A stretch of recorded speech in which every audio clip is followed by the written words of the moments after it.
श्रीराम जय राम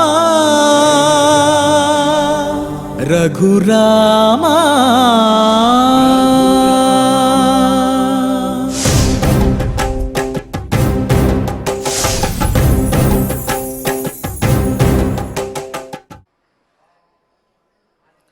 ओं नमो वेंकटेशाय।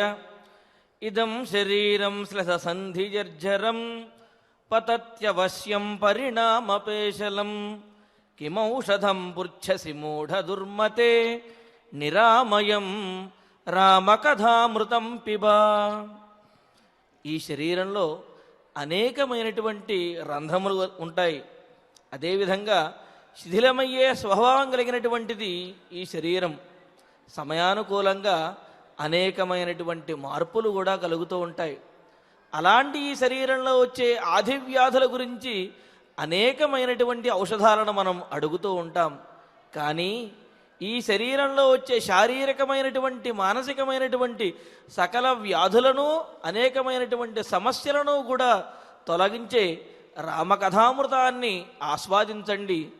అదే అన్నింటికీ కూడా సరైనటువంటి దిశానిర్దేశం చేసి తరణోపాయాన్ని సూచిస్తుంది.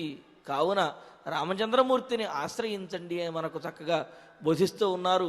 ఆ విధంగా రామకథామృత నాయకుడైనటువంటి వెంకటనాయకుని యొక్క అనుగ్రహంతో భక్తులందరూ కూడా వివాహాది సకల శుభములతోటి సత్సంతానాది సకల సంపదలతోటి వర్ధిల్లాలి అని ఆకాంక్షిస్తూ తిరుమల తిరుపతి దేవస్థానం వారు స్వామివారి సన్నిధానంలో ఈ కలియుగ వైకుంఠంలో నిర్వహిస్తున్నటువంటి శ్రీమద్ రామాయణం బాలకాండ పారాయణ కార్యక్రమంలో నేటికి మనం 222వ రోజులో ప్రవేశించాము.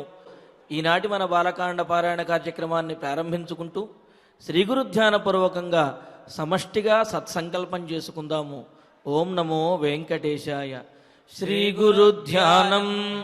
గురుర్బ్రహ్మా గురుర్విష్ణు గురుర్దేవో మహేశ్వరః గురుః సాక్షాత్ పరం బ్రహ్మ తస్మై శ్రీ గురవే నమః. శ్రీనివాస ధ్యానం శ్రీ వెంకటాచలాధీశం శ్రియాధ్యాసిత వక్షసం శ్రితచేతన మందారం శ్రీనివాసమహం భజే.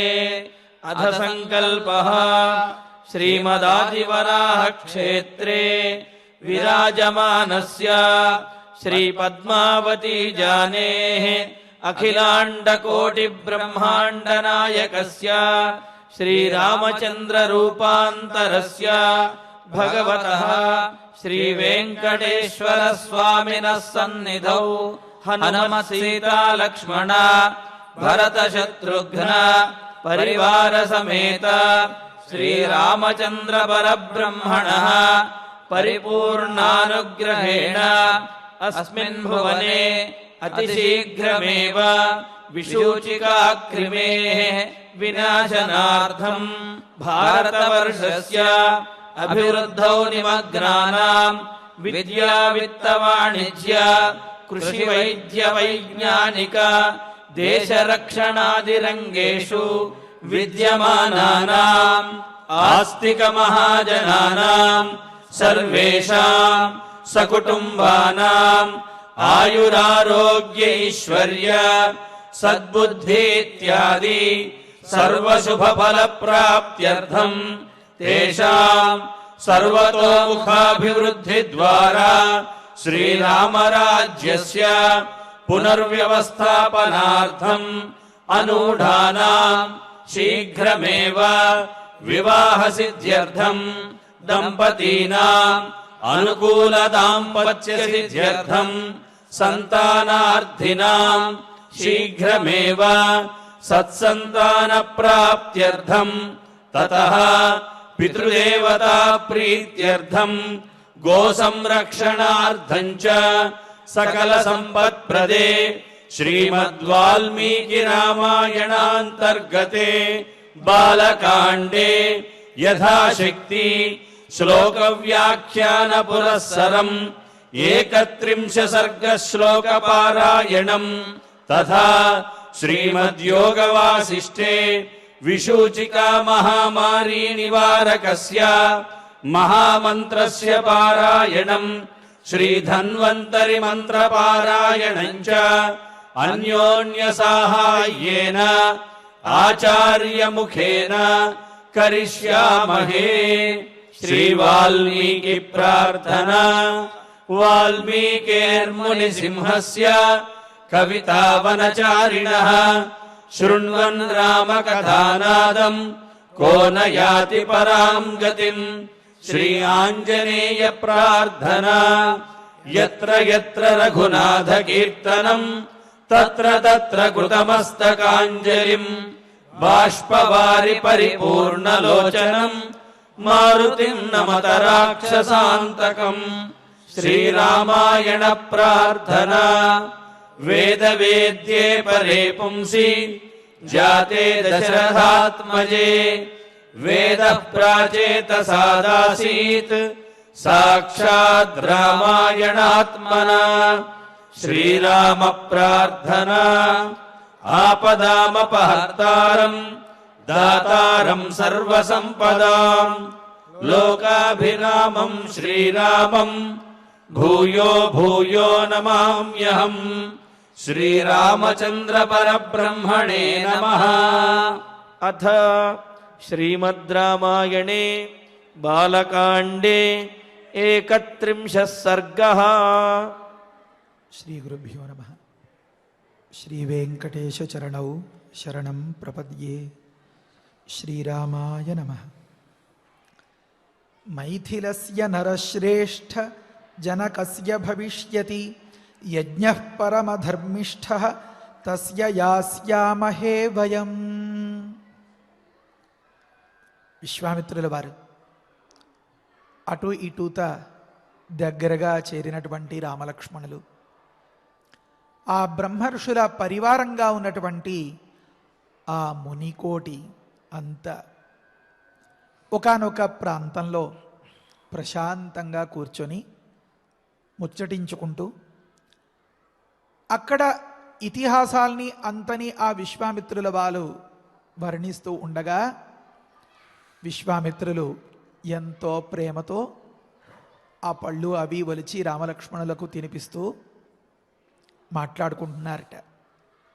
నిన్నటి రోజున మనం ఏమనుకున్నామంటే మిథిలా నగరానికి తీసుకెళ్ళాలి రామలక్ష్మణుల్ని. అక్కడ ఒక యజ్ఞం జరుగుతోంది. ఆ యజ్ఞంలో ఒక ధనుస్సును ప్రదర్శనగా పెట్టారు. ఆ విల్లు ఎక్కుపెట్టిన వారికి సీతమ్మ సొంతమవుతుంది. దీన్ని మనసులో ఉంచుకున్నటువంటి విశ్వామిత్రులు ఎలాగైనా సరే రామలక్ష్మణుల్ని అక్కడికి తీసుకెళ్ళాలి అని భావించారు అనే కథలో ఉన్నాం మనం. పరమ పావనమైనది శ్రీరామ కథ, మన రామ కథ. ఇది మన కథ. ఈ కాసేపు స్వామికి కేటాయిస్తే ఆ బాకీ ఉంచుకోడు పరమాత్మ. మన అందరి ఇళ్లలోనూ సకల శుభాలు జరిగేలాగా, ఏ ఆపదలు రాకుండా ఉండేలాగా తానై అండగా నిలబెడతాడు, నిలబెడతాడు కూడా మనల్ని అందరినీ కూడా. ఎందుకు ఈ మాట అనుకోవాల్సి వచ్చింది అంటే, ఒక పని అప్పచెప్పారు, ఒక పని మీద వెళ్ళారు విశ్వామిత్రుల వారు అయోధ్యకు. ఆ వచ్చిన పని, తనకు అప్పచెప్పిన పని పూర్తయిపోయింది.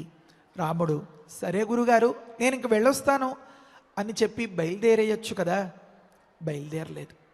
మరేమి స్వభావం అంటే రాముడికి, గురుగారు మాకు ఇంకా ఏదైనా పని చెప్పండి, మేము మీకు దాసులం అని చెప్పి ఆ గురువుగారు అలా ఒకానొక ఏ రచ్చబండ లాంటి దాని మీదో కూర్చుని ఉండగా దగ్గరగా చేరి ఆ ఒళ్ళో చేతులు పెట్టుకుని అటు ఇటు ఆ గురుదేవుల వంకే ఎంతో వినమ్రంగా ఆదరంగా అపేక్షతో చూస్తూ ఉంటే వారు తానే అమ్మగా తానే నాన్నగా మరి ఆ పళ్ళు అవి తినిపిస్తూ ఆ ముచ్చట్లాడుతూ ఉంటే ఆ అపేక్ష రాముడికి విశ్వామిత్రుల మీద ఎంతలా ఉంది. మరి రాముని దృష్టి ఎక్కడ ఉంటే అక్కడే లక్ష్మణస్వామి కదా అనేది మనకి తెలుస్తుంది.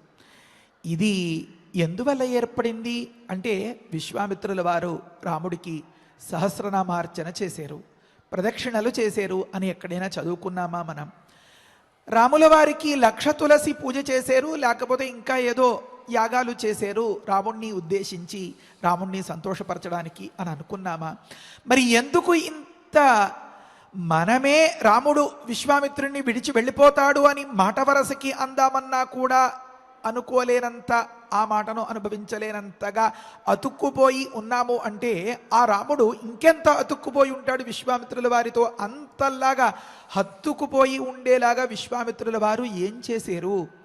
రామా, నువ్వు నాకు కావాలి, నువ్వు నాకు అండ, నువ్వు నాకు ఆశ్రయం, నీ జతలో నీ రక్షణలో నేను నా విధుల్ని నిర్వహించుకోగలుగుతాను అని మనస వాచ కర్మణ త్రికరణ శుద్ధిగా, ఏకాస్త మర్మం లేకుండా, వంచన లేకుండా, ఏ లౌక్యాలకి అవకాశం లేకుండా, ట్రాన్స్పరెంట్గా అంటారే స్వచ్ఛంగా రామునికి తన మనస్సును నివేదించుకున్నారు విశ్వామిత్రులు. తాను గురువే కాదనలేం, తాను శ్రేయోభిలాషే తీసిపారేయలేం, కానీ అన్నిటికంటే కూడా తాను ఆశ్రయించారు రాముణ్ణి. అది మనం గుర్తుపెట్టుకోవాల్సినటువంటి విషయం. తనని ఆశ్రయించిన వారికి ఎన్నడూ వారిని ఆశ్రయంగా భావించి వారిని విడిచిపెట్టకుండా వారికి కైంకర్యం చేసేటటువంటి స్వభావం మన రాముడిది. కనుక మనం ఒక్కసారి రామా నేను నీ తాలూకు తవాస్మి అని కనుక అనుకోగలిగితే ఆ రాముడు మన ఇంట ఉండి పందిరి రాట పాతడం దగ్గర నుంచి, వినాయకుడికి మీదు కట్టడం దగ్గర నుంచి, స్వామి దర్శనం ఆ పసుపు బట్టలతో పెళ్లి వారిని చూపించాలి, పిల్లని పిల్లాడిని అని భావిస్తూ ఉంటారే, మొక్కుకుంటూ ఉంటారు కదా, ఆ మాదిరిగా యాత్ర పూర్తయి ఇంటికి వెళ్ళేంత వరకు తాను పూచి పడతాడనమాట. తులసీదాసు గారి చరిత్రలో చాలా అద్భుతమైన నిరూపణలు చెప్తారు. చాలామంది భక్త కోటికి ఇది చాలా రుజువు. తులసీదాసు గారి ఒక వెండి గ్లాసు కాజేయాలని దొంగ రాత్రంతా తీవ్రమైన ప్రయత్నం చేస్తే మొత్తానికి ఆ దొంగ లోపలికి చొరబడడానికి కూడా వీలు కాకుండా రామలక్ష్మణులు ఇద్దరు పహారా కాసిన ఆ కథ తెలిసిన వారికి చాలామందికి తెలుస్తుంది.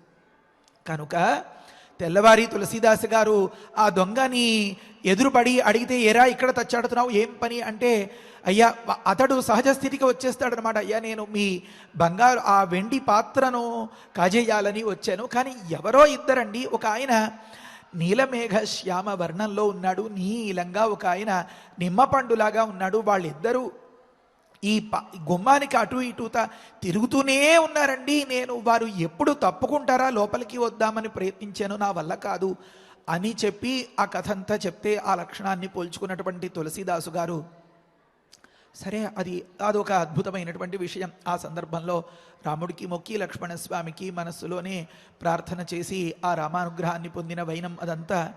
అందుకని మనకి రుజువులకి తక్కువ కాలేదు, మనస్సుకే కొదవ. మనస్సులో నిష్కల్మషమైనటువంటి అపేక్షకు కొదవ, అది లేకుండా ఉండాలి అన్నమాట. సరే, ప్రకృతంలో విశ్వామిత్రుల వారు రాముణ్ణి అంతల్లా కట్టిపడేసేలాగా ఆకర్షించడానికి ఏం చేశారు అంటే రాముణ్ణి ఆశ్రయించారంతే. దానితో రాముల వారు విశ్వామిత్రులు గురుదేవుల వద్ద ఈ రకంగా చెప్పారు, వీరు మీకు దాసులు అని, మేము అని చెప్తే కాస్తైనా అహంకారం తొంగి చూస్తుందేమో, వీరు అని చెప్పడంలో కింకరులు కైంకర్యం చేసేటటువంటి వ్యక్తులంతా ఇదే మాదిరి ఉండాలి అని. ఆ సందర్భంలో మనకి తెలిసినటువంటి ఒకానొక మాట, విశ్వామిత్రులు రాముణ్ణి సీతాయా పతజే నమః అన్నట్లుగా సీతమ్మ చెంత చేర్చి ఒక పరాశక్తి సహితుడైనటువంటి రాముణ్ణి లోకానికి అందించాలి అని తాపత్రయపడేటువంటి సన్నివేశం. అయితే వాల్మీకి మహర్షి కథలో చాలా చమత్కారాలు చేస్తూ ఉంటారు, కొన్ని మన ఆలోచనలకే విడిచిపెట్టేస్తూ ఉంటారు. ఆ సందర్భంలో ఒక దృశ్యం చూసి మధ్యలో ఎవరో వచ్చారనో, ఏ కాఫీ కోసమో టీ కోసమో కాస్త తల తిప్పి తర్వాత దృశ్యాన్ని చూడడానికి ప్రేక్షకుడు సిద్ధపడ్డాడు అనుకోండి, మధ్యలో జరిగినటువంటి ఆ చిన్నిపాటి అంశాన్ని ఒకవేళ మిస్ అయ్యాడు అనుకోండి, అతడికి అతుకు దొరకదు, లేదా అతడు ఊహించుకుని ఆ తరువాత ఈ కథని అర్థం చేసుకోగలుగుతాడు. ఇప్పుడు విశ్వామిత్రుల వారు, సిద్ధాశ్రమం, రామలక్ష్మణులు వీరందరితో సరదాగా సంతోషంగా సంబరాలు జరుపుకుంటున్నటువంటి సందర్భంలో జనకులు ఆ మిథిలా నగరంలో యాగం చేస్తున్నారు అనే కబురు ఎలా తెలిసింది? ఎక్కడ అద్భుతములైనటువంటి అంటే అవునా అనిపించేలాంటి మాయలకి తావు ఉండదు వాల్మీకి మహర్షి యొక్క రచనలో. అయితే ఇది ఒక సూత్రప్రాయంగా ఉండేటటువంటి మాట శ్రీమద్ రామాయణం. మరి 24,000 శ్లోకాలు అని ఒక నియమం పెట్టుకున్నాం కదా, కనుక దీనికి వ్యాఖ్యానంగా ఉన్నటువంటి మరికొన్ని గ్రంథాలని పరిశీలిస్తే మనకి అర్థమవుతుంది. ఏమని? ఇప్పుడు ప్రకృతంలో ఏం చదువుకున్నాం మనం? మైథిలస్య నరశ్రేష్ఠ జనకస్య భవిష్యతి అని మొదలుపెట్టి అనుకున్నాం కదా. మిథిలా నగరంలో ఆ రాజ్యాన్ని ఏలేటటువంటి మైథిలులు, జనకులు, వారి యొక్క యాగం, దాని వృత్తాంతం అంతా మొదలుపెట్టినట్టు తెలుస్తోంది కదా. అది ఎలా తెలిసింది వీరికి అంటే ఆశ్చర్య రామాయణంలో చెప్తున్నారు. ఈ విధంగా ఈ యాగాన్ని గొప్పగా నిర్వహించుకున్నటువంటి ఆ సందర్భంలో జనక ప్రేషితో విప్రహ సిద్ధాశ్రమం అథ ఆగత. జనకులు ప్రత్యేకించి ఒకానొక శుభపత్రిక రాసి ఒకానొక బ్రాహ్మణోత్తముని ద్వారా విశ్వామిత్రుల దగ్గరికి పంపించారట. అది ఆ మునికూడలి ఆ మునివర్గం అందరిలోనూ రామలక్ష్మణుల్ని దగ్గర పెట్టుకుని దాన్ని చదివి వినిపిస్తారు. పైకే చదువుతారు విశ్వామిత్రుల వారు. క్షణం.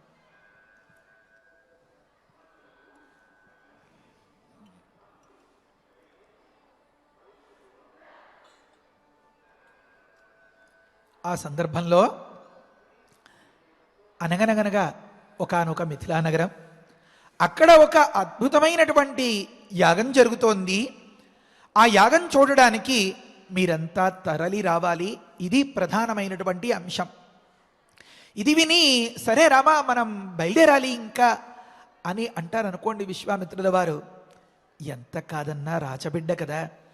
అయ్యా గురుగారు, అవతలి వారు మహారాజులు, మేము రాజకుమారులం, పిలువని పేరంటమునకు పోరాదు అని కదా పెద్దలు చెప్తారు.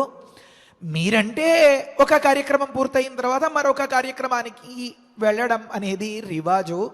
మీరు షట్కర్మ నిరతులు కదా, కనుక ఎక్కడ యజ్ఞం జరుగుతోంది, ఏం పూజ జరుగుతోంది అని ఎవరు ఆహ్వానిస్తే దాని తగ్గట్టుగా వెళుతూ ఉండాలి.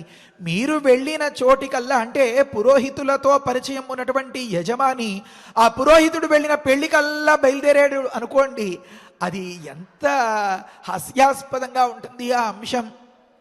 ఈ ఇంట్లో ఏదో బాగా జరిగింది కదా అని చెప్పి ఆ పురోహితుని బండెక్కి కారెక్కి మళ్ళీ ఆయన వెంట కార్యక్రమాలకు అలా వెళ్తూ ఉంటే ఈ ముహూర్తాలు ఉన్నంత వరకు, ఈ లగ్గసరి ఉన్నంత వరకు ఆయన వెళ్తూనే ఉంటారు. ఆ మాదిరిగా గురుగారు మేము కూడా మీతో బయలుదేరితే బాగోదండి అలా చూడ్డానికి అని అనేస్తాడేమో. ఆ కళ్ళల్లో ఆ భావాలు ముందుగానే గమనించినటువంటి విశ్వామిత్రులు సమాధానం చెప్తున్నారు. విశ్వామిత్రులు సమాధానం చెప్పలా, విశ్వామిత్రులు చెప్పినట్లుగా ఆ భావనలను గమనించినటువంటి అతీంద్రియ ద్రష్టలైన మహర్షులు మనకి కొన్ని నీతి సూత్రాలు రాశారు. ఏమనంటే గౌతమ ధర్మ సూత్రాల్లో కనిపించేటటువంటి మాట ఆశ్చర్య రామాయణంలో దీన్ని పొందుపరిచారు. న యజ్ఞం అవృతో గచ్చేతు దర్శనాయ తు కామం అని అన్నారు. నైనా పిలవకుండా వెళ్ళకూడదు నిజమే, అయితే ఏ సందర్భంలో అంటే ఆ యజ్ఞంలో మనం కూడా భాగం పొందాలి అని. పలానా వారింట్లో పెళ్లి జరుగుతోంది అంటే నన్ను పురోహితుడిగా బ్రహ్మగారిగా పిలుస్తారేమో, నేను అక్కడికి వెళ్ళి ఆ పౌరోహిత్యం చేద్దాము, అక్కడ ఉండి ఆ క్రతువును నిర్వహిద్దాం అని చెప్పి వెళ్ళకూడదు. ఎందుకంటే మీరు ఎన్ని వేదాంగాలు వేదార్థాలు చదువుకుని ఉన్నా మీకు నచ్చిన ప్రతి చోటికి వెళ్ళిపోయి మరి అక్కడ ఉన్నాయని తప్పించేసి ఆ పీటకి నేనే చేయిస్తాను ఈ కార్యక్రమం అంతా, ఈ సంభావన ఈ దక్షిణంతా నాకే ఇవ్వండి అంటే మరి అది అన్యాయం కదా, అలా చేయకూడదు.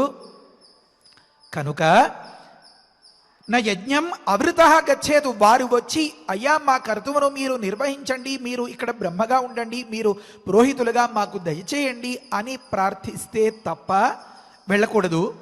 అయితే దర్శనాయతు కామం అన్నారు.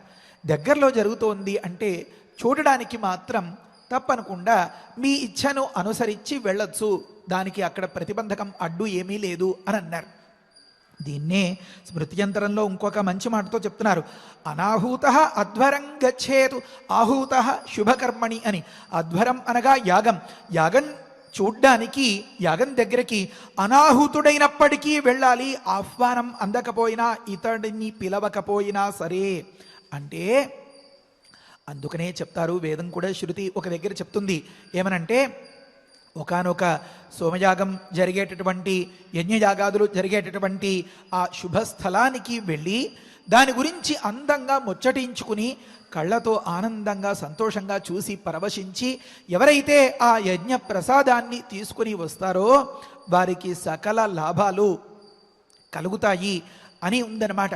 అందుకనే ఏమన్నారంటే, ఆహూతుడు కానప్పటికీ అధ్వరాన్ని చూడ్డానికి వెళ్ళవచ్చు అన్నారు.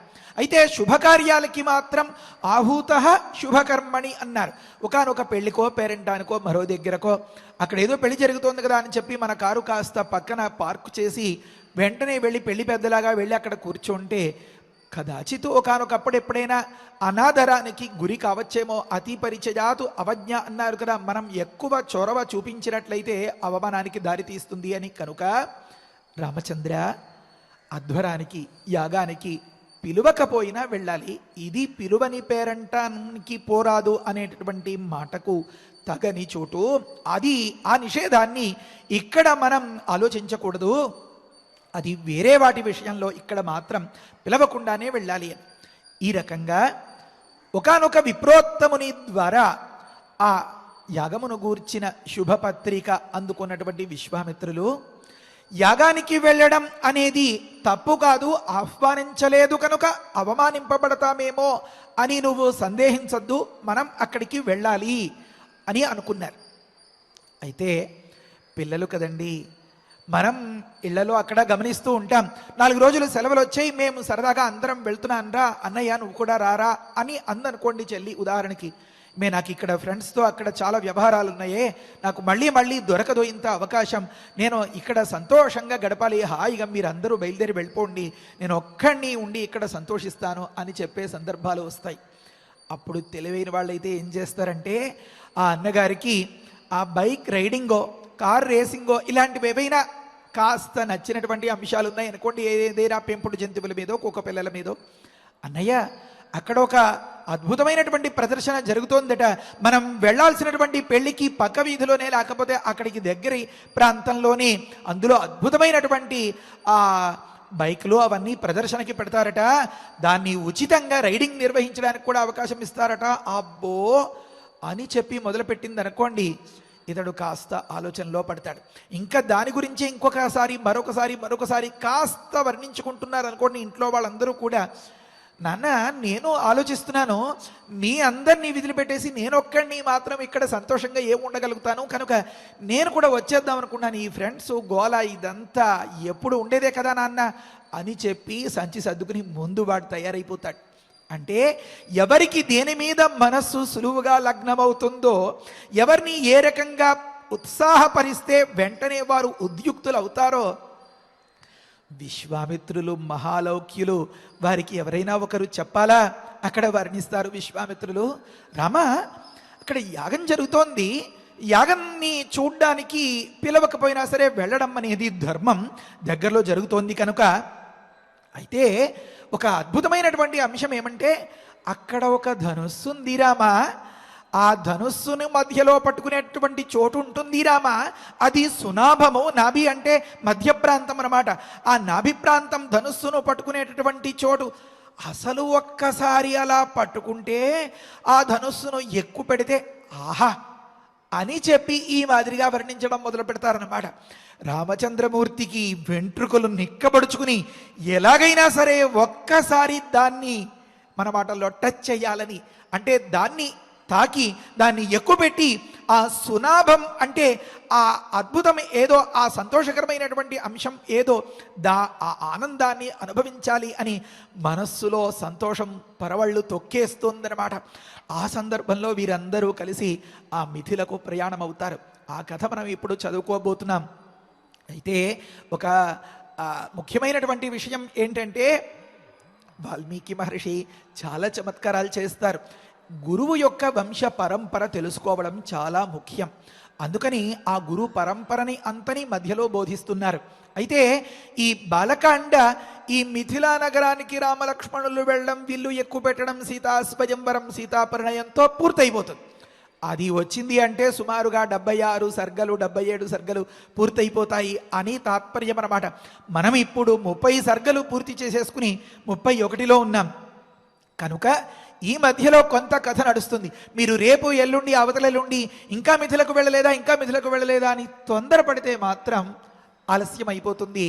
ఏమి ఉపకారం లేదు, ఆనందం చెడిపోతుంది, ఏమి ఉపకారం ఉండదు. కనుక ఈ మధ్యలో వాటిని అన్నింటినీ ఎంతో సంతోషకరంగా, రుచిగా, పసందుగా ఆస్వాదిస్తూ మనం ముందుకి వెళ్ళాలి అన్నమాట. మరి ఆ సీతాస్వయంవరం, సీతమ్మ కళ్యాణం వచ్చింది అంటే రామయ్యతో మన కథ పూర్తి చేసేసుకున్నట్లే మనం. కనుక ప్రకృతంలో మిథిలకు బయలుదేరారు అని మొదలుపెట్టి అక్కడి నుంచి కొంత మధ్య మార్గంలో ప్రసంగాతు అంటారు, సందర్భం వచ్చింది కనుక కొన్ని మాటల్ని వివరిస్తూ ఉంటారు. అక్కడ ఏమన్నారంటే, రామచంద్రమూర్తి గురించి విశ్వామిత్రులు మనస్సులో పెట్టుకున్నారు గట్టిగా. కృతదార మయా నేయ ఇది సంచింత్య కౌశిక విశ్వామిత్రుల వారు కృతదార ఇతనికి ఇల్లాలిని అప్పచెప్పి అప్పుడు ఇతడిని అయోధ్యకు పంపాలి. ఇది సంచింత్య మనస్సులో తలుచుకుని నిశ్చయించుకుని రాఘవం ప్రేరజామాస, మన రఘువంశ తిలకుణ్ణి ప్రేరేపిస్తున్నారు. ఎందుకు? నిర్గంతుం మిథిలాం ప్రతి, ఆ మిథిలకు వెళ్ళడం కోసం ప్రేరేపిస్తున్నారు అన్నారు. ఈ విధంగా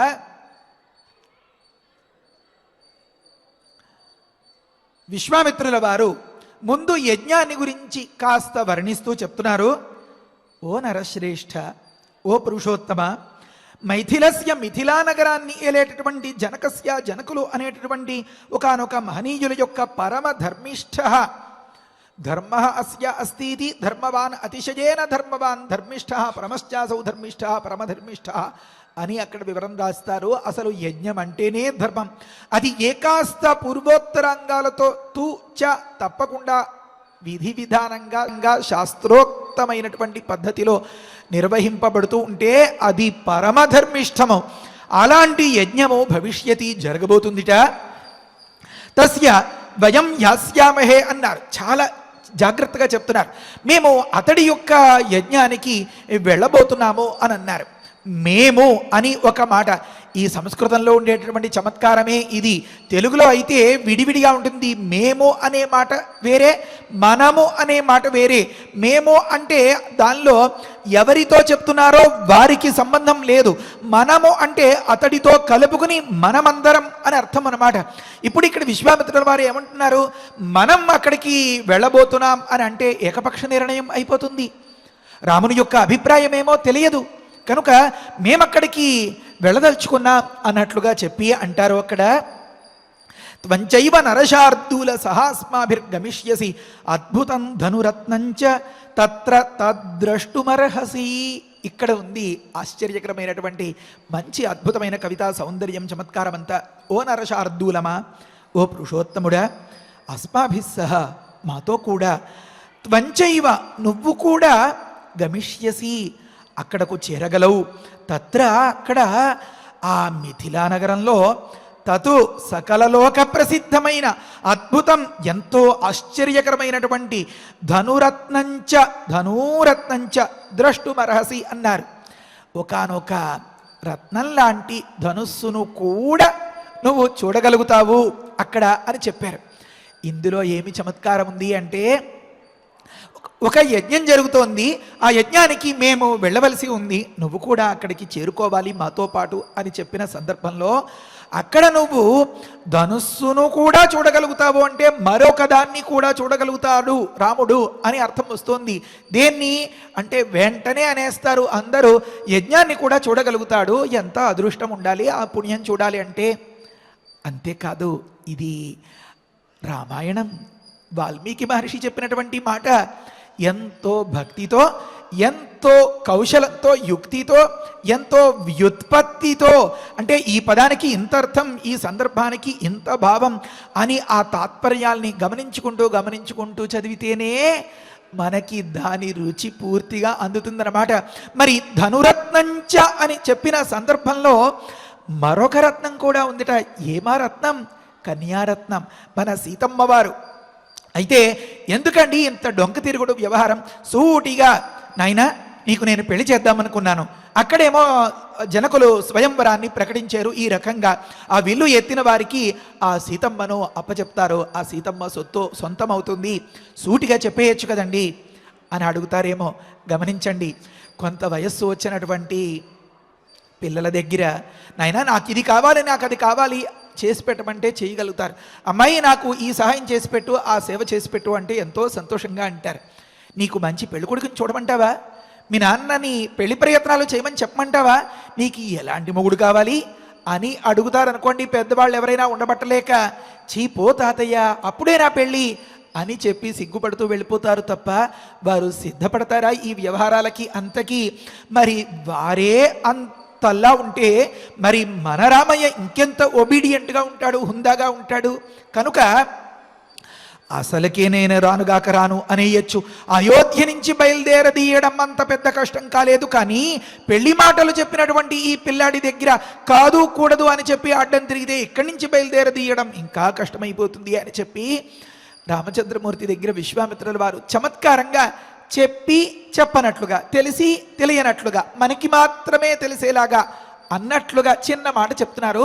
ధనురత్నాన్ని కూడా నువ్వు అక్కడ చూడగలుగుతావు అన్నదానిలో ఉన్నటువంటి ఆంతర్యం ఏమి అంటే కన్యారత్నాన్ని కూడా చూడగలుగుతావు అని తాత్పర్యం అన్నమాట. ఇంకొక అంశం వెనక, ముందు మనం అనుకున్నాం కదా, విప్రుల ద్వారా జనకులు ఆ సందేశాన్ని పంపించారు అని. ఆ పత్రిక చదివినప్పుడు అందులో కొంత ఈ రహస్యం ఉంది. అంటే రామయ్యకు అంతగా తెలియకపోలేదు. వీటన్నింటికి ఎన్నో బీజాలు, ఎన్నో హింట్ అంటారు కదా, ఎన్నో సూక్ష్మమైనటువంటి చిహ్నాలు, సంకేతాలు, లక్షణాలు అన్నీ వాల్మీకి మహర్షి పొందుపరిచేశారు. చాలా సూక్ష్మంగా గమనిస్తేనే మనం ఆ ఆనందాన్ని పూర్తిగా అనుభవించగలుగుతాం. ప్రకృతంలో మనం ఏమనుకున్నాం అంటే అసలు మిథిలలో జరిగేటటువంటి యాగం గురించి ఇక్కడ ఎలా తెలిసింది అంటే వాల్మీకి మహర్షి అలా ముందుకు వెళ్ళిపోయినటువంటి తరుణంలో మహారాజులు, విశ్వామిత్రులు, గురుదేవులు, వీరు బ్రహ్మర్షులు, ఆ జనక మహారాజు గారు ఒకానొక వార్త పంపించి ఉంటాడేమో అని మన ఆలోచనకు విదిలిపెట్టినటువంటి మాట మరొక మహర్షి, మరొక గురుదేవులు దాన్ని వివరించారు అన్నమాట. అక్కడికి ఆ సందేహం తీరిపోయి ఒక దగ్గర రాగా తర్వాత కథలో వర్ణిస్తారు.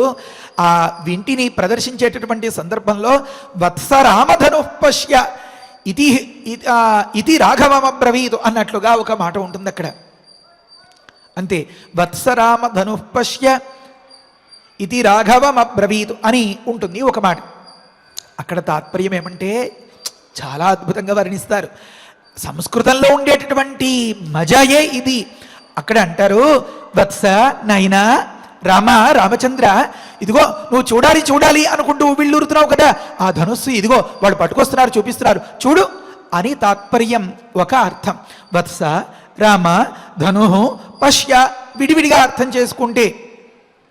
ఇంకొక దానిలో తాత్పర్యం చెప్తారు, వత్స రామధను పశ్య అని లక్ష్మణస్వామిని సంబోధించి చెప్తారు అని. మరి ఆ విశేషార్థాలన్నీ అప్పటికి అట్టే పెట్టుకుందాం. ఒక అంతరార్థాన్ని మాత్రం ఇప్పుడు చెప్పేయాలి, తప్పదు. ఏలాగా అంటే వత్సరామ ధనుపశ్య అనిట అంటే అక్కడ తాత్పర్యం ఏంటంటేట, ఇయం సీత మమ సుత అన్న దగ్గర కూడా దీన్ని వర్ణిస్తారు చాలా గొప్పగా. వత్స అన్నదానికి వక్షస్థలం అని అర్థమట, రామ అన్నదానికి అందమైన ఆడపిల్ల అని అర్థమట. గుండెల్లో అందమైనటువంటి ఆడపిల్లను నింపుకున్నటువంటి ఓ రామచంద్ర, నీకు పందెంగా ఉన్నటువంటి ఆ ధనుస్సును చూడబోయ్ అని తాత్పర్యమట అక్కడ. అంటే ఏమి, ఈ విషయాన్ని బయట పెట్టేస్తే అది ఒక రకం, ఇది మనస్సులో ఉంది రాముడికి. ఆ విషయం తన మనస్సులో రాముడిని పెట్టుకున్నటువంటి విశ్వామిత్రులకి తెలియకుండా ఉంటుందా? కనుక విశ్వామిత్రులకు కూడా మనస్సులో ఉంది కనుక పైకి చెప్పనట్లుగా అందరిలోనూ ఆ మొహమాటాన్ని బయట పెట్టేయకుండా, అందరిలోనూ అతడి సిగ్గుని బట్టబయలు చేయకుండా, అతడి ఆంతర్యాన్ని బట్టబయలు చేయకుండా చాలా లౌక్యంగా విశ్వామిత్రుల వారు ఏమంటున్నారంటే ధనురత్నంచ ద్రష్టుమర్హసి అన్నట్లుగా చెప్తున్నారన్నమాట. ఈ విషయాన్ని తెలుసుకున్నటువంటి రామచంద్రుడు ఏం చేస్తాడు? సరే అని అంతటితో సిద్ధపడతాడా, లేకపోతే ఈ విషయం తెలిసేక కూడా వెనక్కి వెళ్ళిపోతాడా? వెళ్ళనే వెళ్ళాడు. ముందుకు వెళ్ళినటువంటి కథ చదివితే మనకే తెలుస్తుంది. కనుక అక్కడ అన్నారు అద్భుతమైనటువంటి ఆశ్చర్యకరమైనటువంటి ధనురత్నంచ ద్రష్టుమర్హసి, ఆ ధనురత్నాన్ని కన్యారత్నాన్ని కూడా చూడగలుగుతావు అన్నట్లుగా ఒకానొక అంతరార్థం వచ్చేలాగా ఆ వ్యంగ్యార్థం అంటారు దాన్ని. చెప్పిన దాని వల్ల ఊహిస్తే ఆలోచిస్తే అమ్మ అనిపించేలాంటి అర్థాన్ని అన్నమాట, అర్థం వచ్చేలాంటి మాటను చెప్తారు. రాముడికి ఈ విషయం అంతో ఇంతో మనస్సులో ఉంది అనే అంశం మనకి ఎలా తెలిసింది? వత్సరామ ధనుఃపశ్యాని వాల్మీకి మహర్షి చేసినటువంటి ప్రయోగం వల్ల గుండెల్లో ఆ పెళ్లి కూతుర్ని నింపుకున్నటువంటి ఓ రామచంద్ర ఇంకెందుకయ్యా వెనకడుగు, ఇంకెందుకు ఆలోచన, రాముందుకి అని చెప్పేటటువంటి అర్థాన్ని ఇచ్చే ఆ వాల్మీకి మహర్షి ఆ మాటను గమనిస్తే మనకు అర్థమవుతుందన్నమాట. దీన్ని అంతని దశాబ్దాలు కాలంగా ఎంతో శోధించి మథించి పెద్దలు వివరం అందిస్తే అది ఆనాటికి ఈనాటికి ఎంతో కొత్తగా, ఎంతో రుచికరంగా, ఎంతో నవ్యమై, ఎంతో మధురమై మనకి ఆనందాన్ని ఇస్తుందన్నమాట. అది రామకథ, అది మన రామకథ. సరే, ప్రకృతంలో అయితే వెంటనే ఈ కాస్త రహస్యంగా అంతరార్థంగా గూఢార్థంగా ఉన్న ఈ మాటను చెప్తే సరే గురుగారు ఇంకా మనం బయలుదేరేద్దాం అని అంటే ఇంకా కథలో అందమేముంది? రాముడు పెద్ద ధీరోదాత్తత కలిగినటువంటి నాయకుడు కదా, ఇంకాస్త జాగ్రత్తగా చెప్పాలి. అయినా గురుగారు అలా మాట అన్న వెంటనే, ఈ పత్రిక చదివిన వెంటనే గురుగారు మిథులకి ఎప్పుడు పెడదాం అన్నట్లుగా తయారయ్యాడు అనుకోండి, మరి చుట్టూతా చూసే వాళ్ళందరూ కాస్త ఎగతాళి చేసి పరిహాసం చేసేటటువంటి అవకాశం ఉంటుంది కదా. ఇలాంటి ఆలోచనలతో ఒక్క క్షణకాలంలోనే ఎన్ని ఆలోచనలో, అలా ఆలోచనతో కాస్త నిదానిస్తున్నట్లుగా అనిపించిన విశ్వామిత్రులకి అమ్మమ్మో ఇంకా వెనకడుగుకి అవకాశం ఇవ్వకూడదు అన్నట్లుగా చెప్తున్నారు. తద్ధి పూర్వన్నర శ్రేష్ఠ దత్తం సదసి దైవతై అప్రమేయ బలం ఘోరం మఖే పరమభాస్వరం అని మొదలుపెట్టారన్నమాట. ఓ నరశ్రేష్ఠ, ఓ పురుషోత్తముడ, అంటే అందరి పిల్లల్లాగా ఏదో ఆడపిల్ల కథ కమావేషు అనగానే పరిగెత్తుకెళ్ళిపోయే రకం కాదోయ్ నువ్వు. ఈ విషయం నాకు పూర్తిగా తెలుసు. నువ్వు వీరుడివి, వీరాధి వీరుడివి కనుక నీ వీర్యానికి, శౌర్యానికి, నీ పరాక్రమానికి ఏదైతే మంచి పసందుగా, మంచి రుచికరంగా, ఆనందంగా అనిపిస్తుందో దాని గురించి చెప్తాను విను అని మొదలుపెట్టి చెప్తున్నారన్నమాట. అప్రమేయ బలం, దాని యొక్క సత్తా, దాని యొక్క శక్తి ఇంత అని ప్రమేయం కానిది, ఊహించడానికి కూడా వీలు కానంతటి శక్తి కలిగినది అది ఘోరం. శత్రువుల విషయంలో పరమ భయంకరమైనటువంటిది, పరమ భాస్వరం, గొప్ప దివ్యమైనటువంటి తేజస్సు కలిగినది. అలాంటి తతు ఆ ధనురత్నాన్ని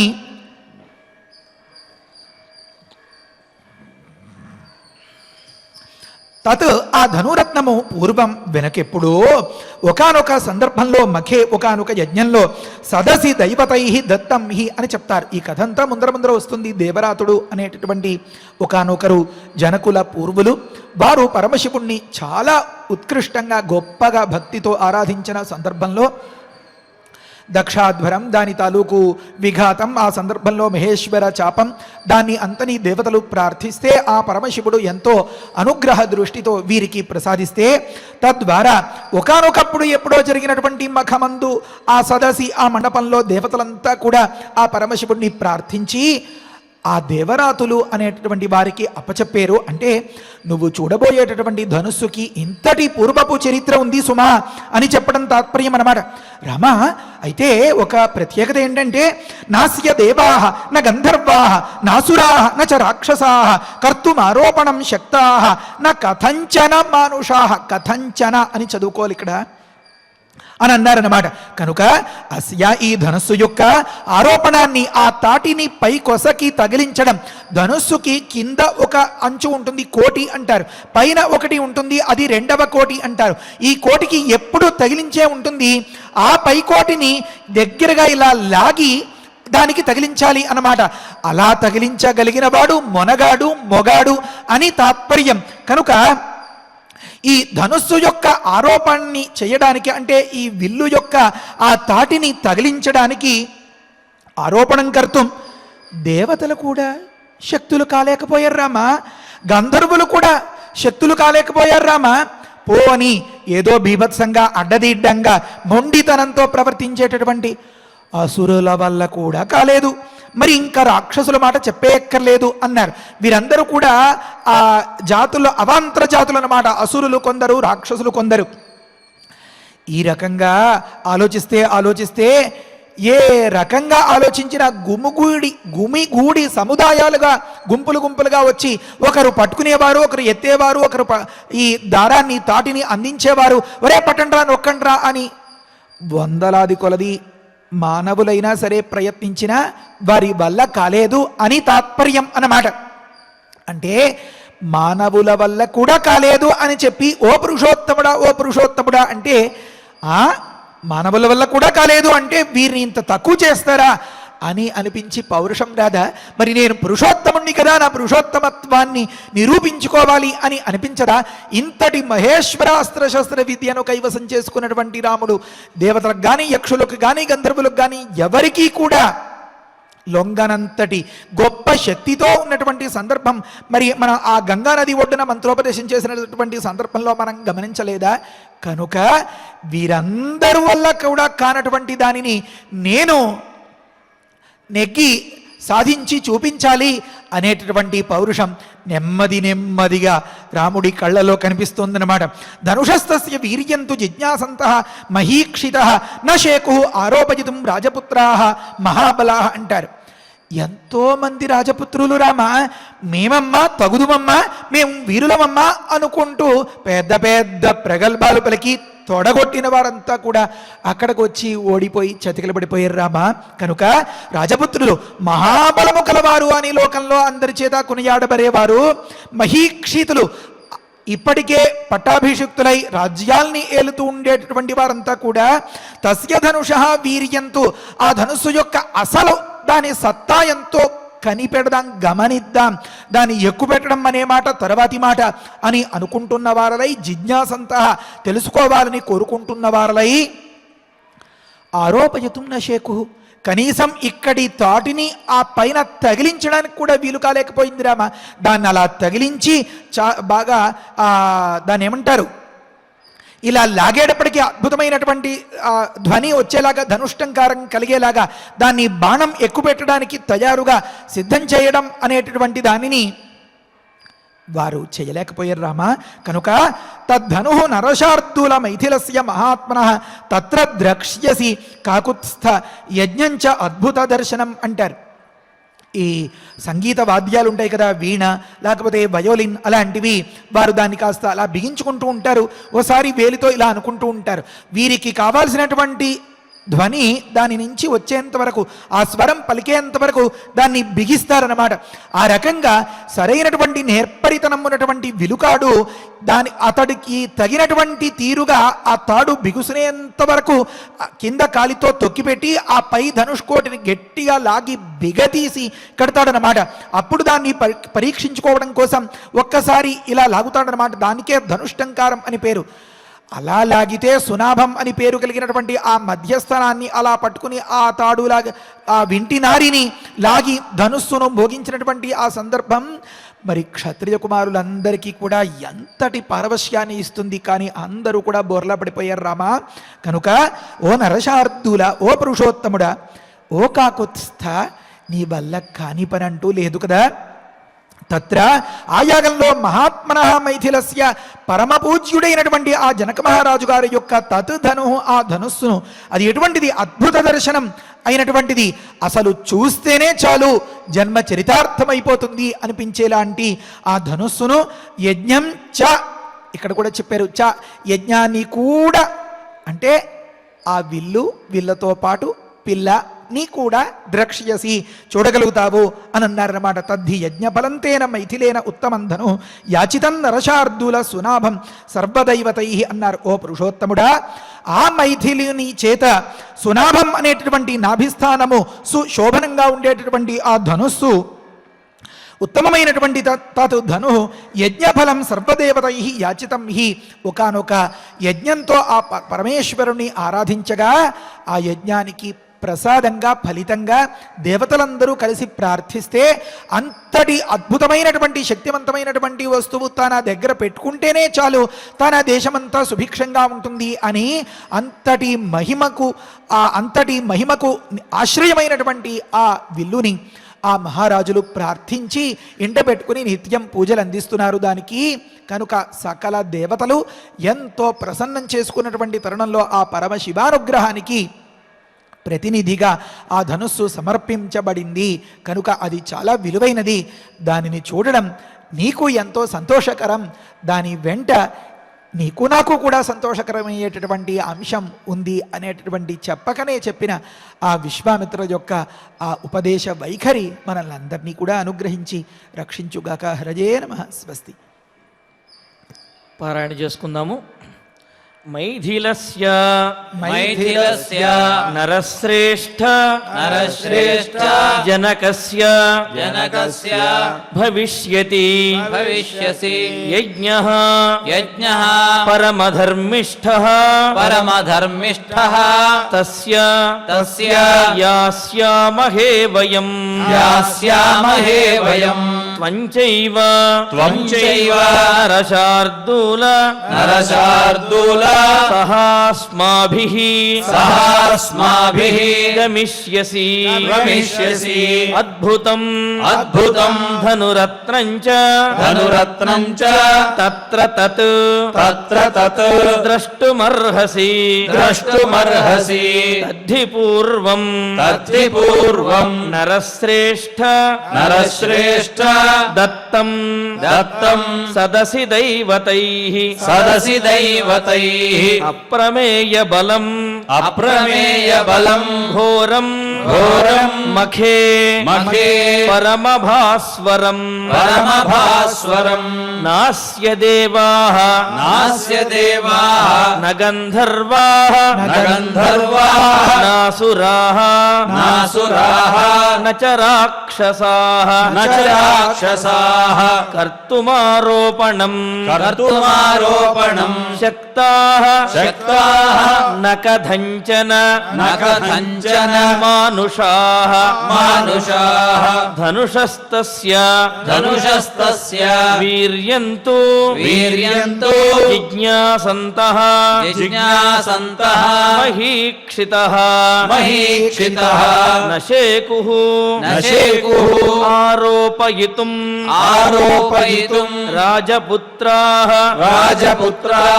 మహాబలాః తద్ధనుః నరశార్దూల మైథిలస్య మహాత్మనః తత్ర ద్రక్ష్యసి కాకుత్స్థ తత్ర ద్రక్ష్యసి కాకుత్స్థ యజ్ఞం చ అద్భుత దర్శనం తద్ధి యజ్ఞఫలం తేన మైథిలేన ఉత్తమం ధనుః యాచితం నరశార్దూల సునాభం సర్వదైవతైః ఇత్యార్షే శ్రీమద్ రామాయణే బాలకాండే ఏకత్రింశే సర్గే సప్త శ్లోకాః.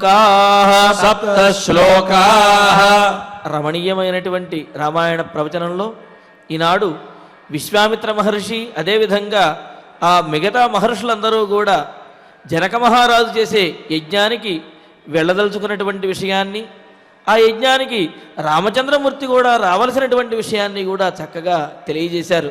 ఇక్కడ చూడండి, దీంట్లో వైచిత్ర్యం. అయ్యా, మేము యజ్ఞానికి వెళుతున్నాము, మాతో పాటు నీవు కూడా రావాలి. సరే, యజ్ఞానికి పిలవకపోయినా సరే వెళ్ళొచ్చు, కావున నీవు రావాలి అని చెప్పారు అని. అయితే ఇక్కడ మనకు అనిపిస్తోంది, అంటే ప్రధానంగా విశ్వామిత్రుడు ఈ ఋషులు వీళ్ళందరూ వెళుతున్నారు, వారితో పాటు యజ్ఞం చూడటం కోసం అని చెప్పి రామచంద్రమూర్తిని రమ్మన్నారు అని అనిపించవచ్చు. కానీ ఇక్కడ శ్లోకంలో గమనించినట్లయితే త్వంచైవ నరశార్దూల సహాస్మాభి గమిష్యతి అని అన్నారు. అక్కడ అస్మాభి సహా త్వం గమిష్యసి అని చెప్పిన చోట ఇక్కడ విశేషం ఏమిటంటే ప్రధానముగా నీవు వెళ్ళాలి, మేము నీతో పాటు వస్తాము అనే భావం అక్కడ తెలుస్తోంది. సహయుక్తే అప్రధానే అని అంటుంటారు. ఆ విధంగా రామచంద్రమూర్తి ప్రధానంగా ఆ యాగానికి వెళ్ళాల్సినటువంటి విశేషాన్ని ఈ ఋషులందరూ కూడా చక్కగా తెలియజేశారు. మరి అటువంటి విశేషాలను, ఆ ధనుస్సు యొక్క విశేషాలను కూడా మనం తెలుసుకుంటూ ఉన్నాము.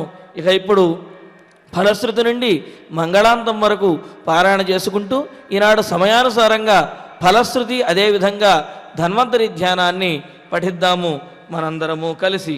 ఫలశ్రుతి కుటుంబ వృద్ధిం ధనధాన్య వృద్ధిం స్త్రియశ్చ ముఖ్యా సుఖముత్తమంచ శ్రుత్వా శుభం కావ్యమిదం మహార్థం ప్రాప్నోతి సర్వాం భువి చార్థ సిద్ధిం.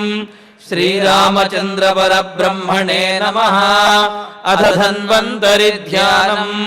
అచ్యుతానంత గోవింద విష్ణో నారాయణామృత రోగాన్ మే నాశయా శేషాన్ ఆశు ధన్వంతరే హరే. ఆరోగ్యం దీర్ఘమాయుష్యం బలం తేజోధియం శ్రియం స్వభక్తేభ్యోనుగృహ్ణంతం వందే ధన్వంతరిం హరిం. ధన్వంతరేరిమం శ్లోకం భక్త్యా నిత్యం పఠంతి యే అనారోగ్యం న తేషాం స్యాత్ సుఖం జీవంతి తే చిరం. ఓం నమో భగవతే వాసుదేవాయ ధన్వంతరయే అమృతకలశహస్తాయ వజ్రజలౌకహస్తాయ సర్వామయ వినాశనాయ త్రైలోక్యనాథాయ మహావిష్ణవే స్వాహా. ఓం వాసుదేవాయ విద్మహే సుధాహస్తాయ ధీమహి తన్నో ధన్వంతరి ప్రచోదయాత్. అధనవగ్రహ ప్రార్థనా. ఆరోగ్యం పద్మబంధుర్వితరతు నితరాం సంపదం శీతరశ్మిః. భూలాభం భూమిపుత్రః సకలగుణయుతాం వాగ్విభూతిం చ సౌమ్యః. సౌభాగ్యం దేవమంత్రి రిపుభయశమనం భార్గవః. శౌర్యమార్కిః దీర్ఘాయుః సైంహికేయః. విపులతరయశః కేతుః ఆచంద్రతారం. అరిష్టాని ప్రణశ్యంతు దురితాని భయాని చ. శాంతిరస్తు శుభం మేస్తు గ్రహాః కుర్వంతు మంగళం. అధక్షమా ప్రార్థనా. యదక్షరపదభ్రష్టం మాత్రాహీనం చ యద్భవేత్ తత్సర్వం క్షమ్యతాం దేవ నారాయణ నమోస్తుతే. అథ భగవత్ సమర్పణం. కాయేన వాచా మనసేంద్రియైర్వా బుద్ధ్యాత్మనా వా ప్రకృతే స్వభావాత్ కరోమి యద్యత్ సకలం పరస్మై నారాయణాయేతి సమర్పయామి. అథ మంగళం శ్రియకాంతాయ కళ్యాణ నిధయే నిధయేర్ధినాం శ్రీవేంకట నివాసాయ శ్రీనివాసాయ మంగళం. ఓం నమో వెంకటేశాయ. హైదరాబాదు జూబ్లీ హిల్స్లో తిరుమల తిరుపతి దేవస్థానం వారి శ్రీ వెంకటేశ్వర స్వామి వారి యొక్క దేవస్థానంలో ఫిబ్రవరి నెల 28వ తారీఖున అంకురారోపణతో 2వ వార్షిక బ్రహ్మోత్సవాలు ప్రారంభమయ్యి వైభవోపేతంగా నిర్వహించబడుతూ ఉన్నాయి. ఈనాడు ఆ బ్రహ్మోత్సవాలలో భాగంగా 8 గంటలకు మరికొద్ది క్షణాలలో కల్పవృక్ష వాహనంలో స్వామివారు దర్శనమియ్యనున్నారు. కావున భక్తులందరూ కూడా కల్పవృక్ష వాహనంలో ఉన్నటువంటి స్వామివారిని వీక్షించి తమ కోరికలన్నింటినీ కూడా తీర్చుకోవలసినదిగా తెలియజేస్తున్నాము. ఓం నమో వెంకటేశాయ.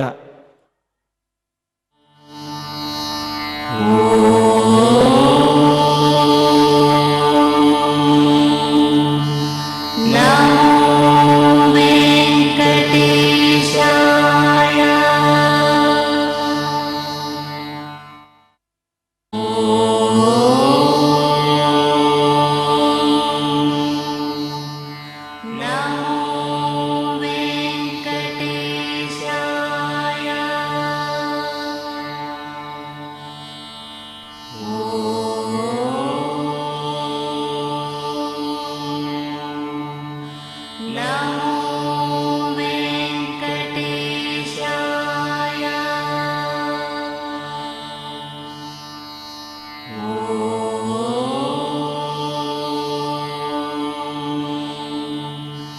नमो वेङ्कटेशाय।